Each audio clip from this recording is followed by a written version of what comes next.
Hi, I'm Kat the Book Tart, and I'm doing a couple not-so-random readings from Erin Nicholas's new novel, Best of Three.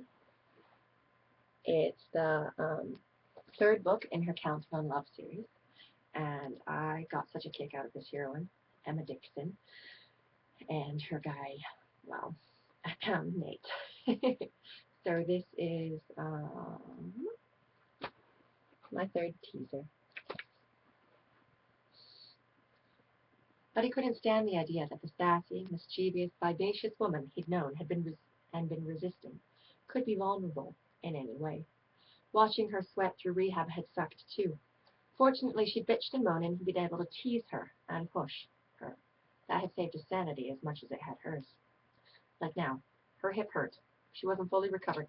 No matter how much he'd love to tell them both that it was no big deal, it still jabbed him in the chest to think that he couldn't snap his fingers and command her to be better. The common mantra to patients was it takes time and keep up with the rehab. The poor physical therapist had to deal with the whining and pep talks. Except that Emma was right here, in front of him, looking fine and sounding fine and being not quite fine. And he wanted her to be fine. More than fine. Do you need me to carry you? He asked her, putting a touch of exasperation in his tone. He knew that he drove her crazy, of course he knew that. And he noticed that no one could get 30 more reps of her exercises out of her as easily as he could. So he visited her rehab sessions more often than he did with any other patient.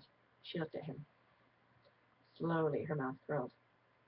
Over your shoulder, with my ass in the air, or Scarlett O'Hara style. Both images made him think about climbing the stairs in his house to his bedroom. How about piggyback? Oh, I get it. You want my legs wrapped around you. You don't have to pretend to be concerned. Just ask. And there was the feistiness he hated and couldn't seem to get enough of. Damned, right now he wanted her legs wrapped around him. Just ask. That's all a guy needs to do, huh? No romance needed? No sweet talk?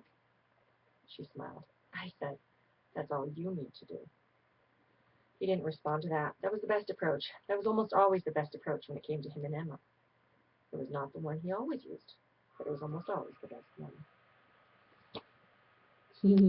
So go check out Erin Nicholas's Best of Three. Thanks from the Book Tart.